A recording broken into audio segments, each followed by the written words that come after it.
Hi, I'm Katie, and I have Saturn in my 12th house, and this is my story.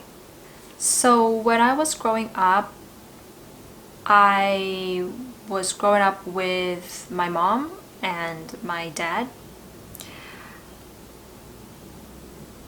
and my dad worked as a singer, so he was part of this rock band. So, yeah, he was part of the band, and he would sort of be on tour a lot with the band. And so a large part of the time I spent with my mom, and my dad wasn't really around. And I tried once, he sort of invited us, the whole family, to sort of go on these tours with him. But I mean, this was around when I was around 7 or 8, so I was really young, and I think that going on tour with a rock band is really not something that is suitable for a child, because I sort of witnessed a lot of behaviors, like my dad drinking every night after performing, and everybody on the tour was also, like, a lot of the times just drunk or really tipsy, and I found it to be sort of a bit confusing for me, but at the same time a little bit scary as well. And I know that although he did invite us to go on the tour, it was not like he really spent any time with us, or even sort of explained to us what was going on and how things happened while he was working. We were just like there, me and my mom and my brother. We were sort of just there, and felt a little bit invisible to sort of be following him around like that. So we never wanted to go on tour with him again. And also, of course, my mom did not think that the environment was very suitable for kids at all. But luckily, I did not have to witness my dad doing any drugs, but my mom did mention that before, when they were much younger, she would be on tour with him and he would do drugs as well. So I don't really know what's going on with him, but I assume that when we were not around, he was also engaging in drugs besides from the drinking. So I don't know how I felt at that point in my life. I don't think that I would have been able to feel anything except just really confused and really sort of lost and invisible. Because even when he did come back home and he spent some time at home, he was a little bit, maybe exhausted or tired or drained. And I remember that, when I was around 11, I went over to talk to him, and I wanted to tell him that I missed him and that I wished he could spend more time at home. And it was actually really hard for me to say this to him, because it was something that I had kept inside all throughout my childhood, and I thought maybe I should say it. But I remember that day when I went up to him and confronted him with this, he sort of just shut me out, almost kind of like he knew that, like, he got a bit defensive, like he knew that he's not around and he really feels bad about that, but kind of like, if we just don't talk about it, it'll just go away. Almost kind of, he had this attitude about him, I felt, where he was kind of thinking that if he can't hear or see something, it won't hurt him as much. So he just sort of has this attitude, had this kind of way about him. And not long after that, they separated and got divorced. And I mean, I don't really question why my mom would have wanted a divorce.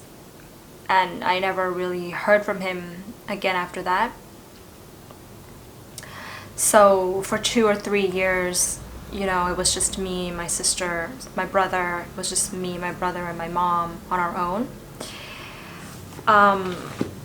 But when I was 13, my mom met someone else. This guy, and she was sort of involved with him, and then she sort of got remarried to him when I was around 13. He was so my stepdad was sort of, I think he was a really, really good person.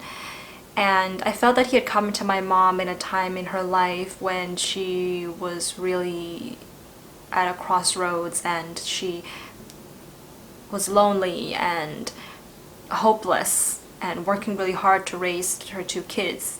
I felt that this guy who came in, my stepdad, I felt that he was sort of a savior and he rescued her. At least when I was younger, that's my mindset back then, was that he was a savior. He was an artist. He did a lot of visual arts and his work was really inspiring, and he taught me a lot about what it really means to be an artist. But unfortunately, him and my mom didn't make it very far. I mean, they were together until I was 22, so that's about 9 years. That's when they separated, and I don't really quite know the reason for their separation. But I still try to, keep in touch with him from time to time because I felt that he was, like I said, saved my mom, and he was an inspiring person in general. He also had this way, when he sort of came into our lives, I felt a certain amount of compassion and forgiveness towards my biological dad, which I didn't even know that I was sort of repressing my disappointment with him. But after my stepdad came in, he made me feel like it is possible to once again have a loving father, but at the same time to sort of understand the difficulties that my biological dad had to go through, and in a way I released what I had felt with my old dad a little bit, at least, by being with the stepdad. But then again, I felt that the cycle repeated when he left again, and I was left with no father again at 22. But at the same time, because the timing was okay, because I was old enough to understand things a little bit better. So go back a little bit to when I was in high school. Because my stepdad had really inspired me in terms of art, I found that I was really interested in dance. And so throughout high school, I took a lot of dance classes in school. I participated in a lot of dance competition, and I tried out various kinds of dancing.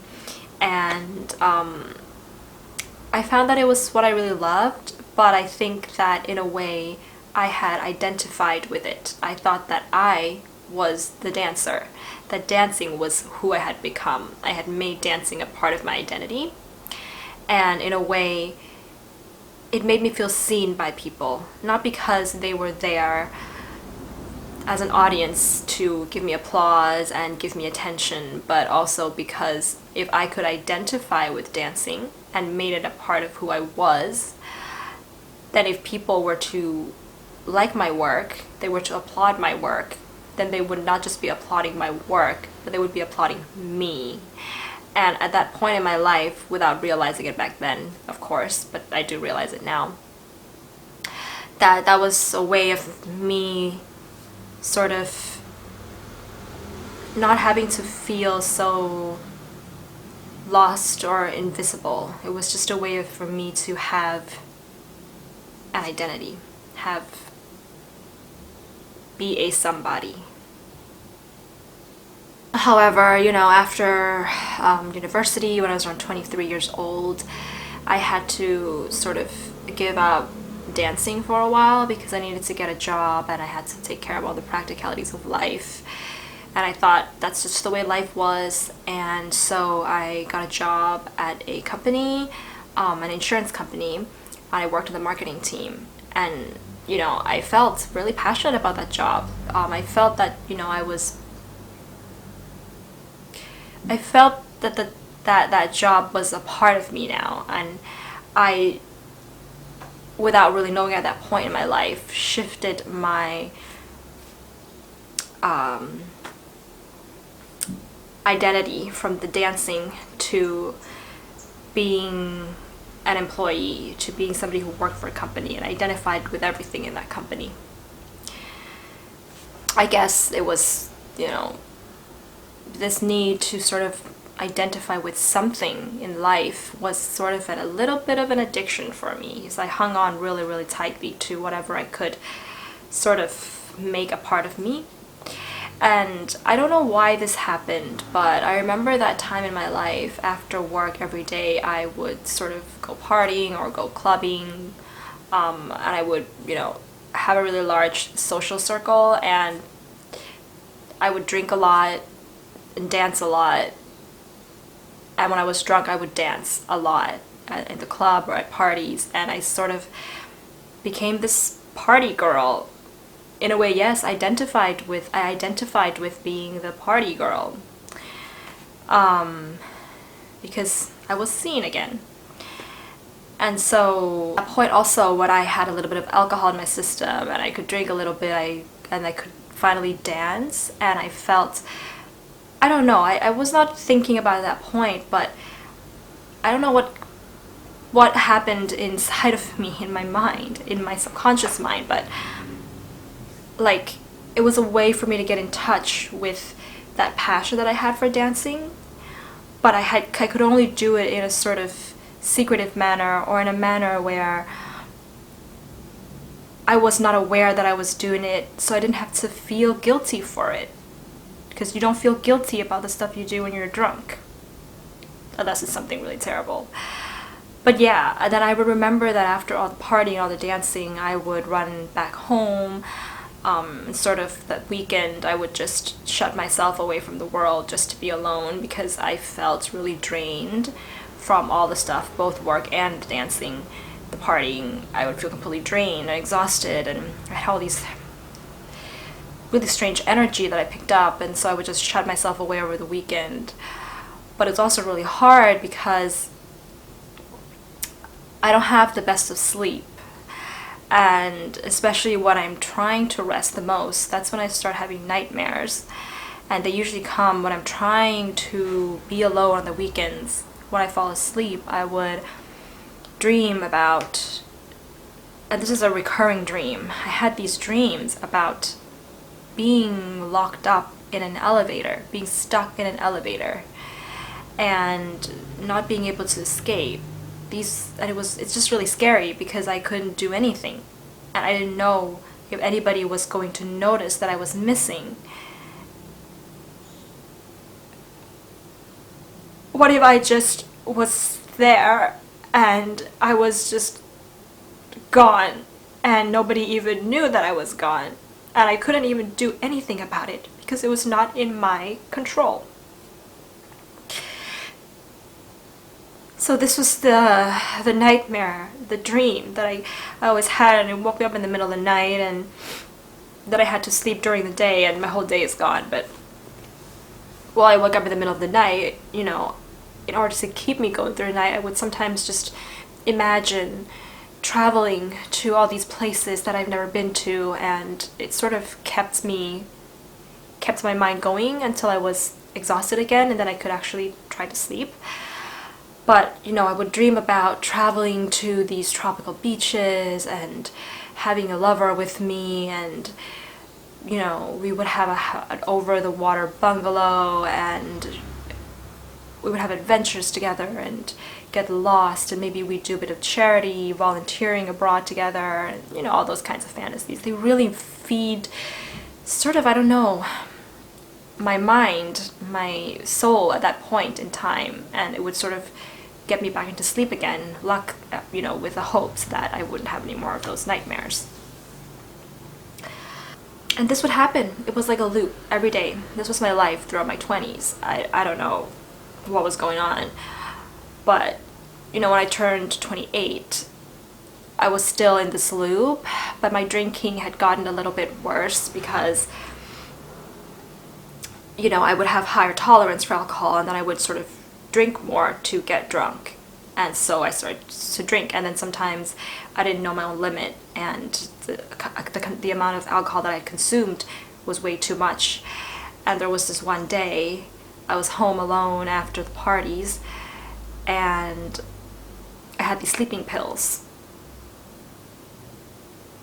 And I knew that if I went to sleep, that I would have the nightmares again. So I took the sleeping pills as usual, as I would usually take them.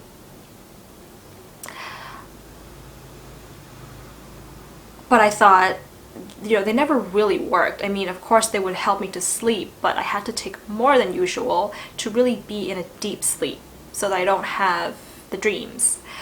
But I don't know what I was thinking. I thought I couldn't face the feeling that I had when I go to sleep and those nightmares again, that I thought I needed to take a lot of it to sort of really make sure that I really would not dream tonight, because I just had enough. And so I think that there was also a part of me that told me that it was sort of like a subconscious part of me that just kind of told me that, you know, Katie, even if you took too many of those pills and it kind of ruins your system and you may not be able to, your body may not be able to take the amount, it would be okay, because nobody would really know that you're gone, and then maybe you'd have no more of these nightmares and you'd have no more of this loop that you're going through. It's not a thing that I wanted to think. It was just somehow there, deep inside my head. And so I took a lot of it that night. And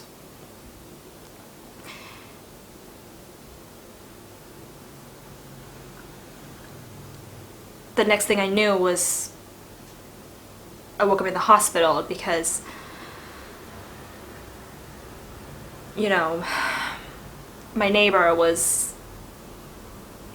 coming over to bring over some of my mails that has been sent over to her place wrongly, so she was coming over to deliver those, and I hadn't locked my door, and so she found me on my bed and took me to the hospital. At that point, you know, I realized that the best thing for me to do was to sort of recover and from this need to, this addiction that I had. So I joined a group, and in that group they also told me that I could benefit from a little bit of therapy, just like everybody could. So I saw a therapist at that point, and I kept seeing her until I was about, you know, 29, and she had been asking me to, you know, record my dreams when I wake up, and not just record what happens in the dreams, but also how I felt. And then by doing that, I was able to sort of link the subconscious messages to what I was really feeling. And that was, you know, being stuck in an elevator. It was this fear of losing control, because if I did lose control,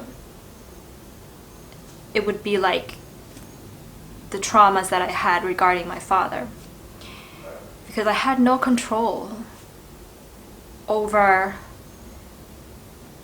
his behavior, over what might happen, over when he would leave, over who would come back, who would be the new father, and all of that, because, you know, these situations made me felt so unseen and so invisible. I had to have control so that I don't feel invisible. That's what I discovered from recording my dreams. And so my therapist told me that, you know, the only way that we can really let go of our fears is to face them head on. And I had been avoiding all my life. So I told myself for at least 6 months I would become invisible and see what that really is like, who I would be. So I took time off from work just to figure things out. I didn't know if I was going to go back. And I'd rented a place sort of, you know, in the countryside a little bit, and stayed there by myself. Didn't really have contact with anyone during that time, but I was doing a lot of reading by some, you know, of the greatest spiritual teachers out there. And I had found that being invisible isn't as bad as I had thought, because when I am a nobody, I found that that's when I'm really free. The fact that I've always identified myself as being a something, you know, I am a dancer, I am an employee, I am a party girl, I am invisible. All of these I ams, because I know that I am these things, means that I am not these things. Means that there's a higher consciousness within me and within all of us, really. This higher consciousness is telling us that we are not the things that we think we are. Those are the egos. I am angry, I am invisible, I am lonely. Well, I am not. If I can know that I am these things, then I am not. And the only thing that I really am is just I am. And that's what I found out when I allowed myself to be a nobody, to be invisible. I found that I just am. And it was a really freeing point in my life, because when I found that I just am, I'm no longer attached to being a good person, to wanting to have to do something in this world for any reason at all. And I thought, why don't I just go back to dancing then? Because I felt that dancing is one way of being able to serve people, being able to allow them to be in a space where their bodies and their spirit can really be free to move in a way that they would like to move. And this was the vision I had. And I was determined now to make that vision into a reality, to make this fantasy into a reality. So now I'm 34 years old, and I just recently opened up a dance school. And I sometimes get to travel now for shows and events and workshops. I get invited to these quite often. And not only that, but you know, every time that I'm dancing or my students are dancing and we're all dancing together, it's almost like this, when I'm dancing, I sort of take my soul and my spirit and I put it into a physical body, and in a way this sort of makes me feel like there's always going to have to be a balance between the material world and the spirit world, and the path in the middle is actually the truth, and it's actually reality. So after having gone through all of this, I realize now what my cycles of karma has been. It all started because of my insecurity about my own ability to surrender power by having to lose the power, lose the control.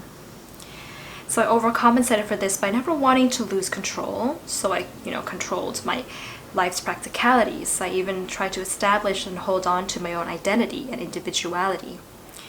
Being the master of my own life, that kind of a thing, so that I can have the control. And this causes me to sort of manipulate the environment, doing things that I never really wanted to do, but then doing it in a way where people, using the people around me to make me seem like a party girl when I'm actually not. And so this sort of is a manipulation of the environment, but it keeps me in the state of self-protection. They say, the more you hold on to something, the more that it's gonna fly away. And like a bird, that's the way the universe works. So this sort of leads my life into a bit of a chaos, and I escape a lot into fantasy, art, my dance, addictions, and nightmares. And this leads me to more powerlessness, because none of it really solves the problem. I've just given my power away over to these escape tactics. So then the cycle starts over again. And, in order to cope and get away from this karmic cycle, I found that I have to learn to sacrifice my own identity and my own personality to allow myself to have freedom of expression, real freedom and real expression. The only way to really sacrifice your identity and personality is to really understand how the ego works. And the way that the ego works is, of course, it's there to protect ourselves. It's there to protect us. It's a survival mechanism. To be something in the world, to identify with things in the world, is to protect yourself from that. But the journey here is to let go of all of that. Because the truth is that, like I said, we are not the things we think that we are identifying ourselves with, because that is the ego. When I am a dancer, that is myself, protecting myself by doing things so that I could be seen, so that I don't have to feel the fear of my childhood of being invisible. So I dance to be seen. And that is the ego working. So I said to myself that I am a dancer.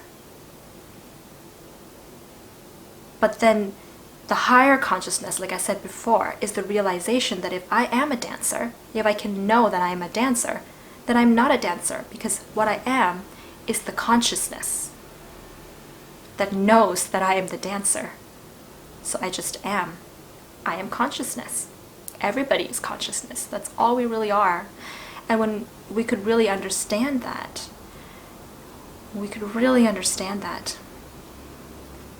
that's when we let our personality and our identities go. And that's the best way to serve the world. Is to not be a good person, but is to just be. Just being is already my authentic self-expression. And that doesn't mean that I have to sit around and do nothing. It's finding that balance between the practicalities and the spirit. All I have to do is just be and bring that being into reality.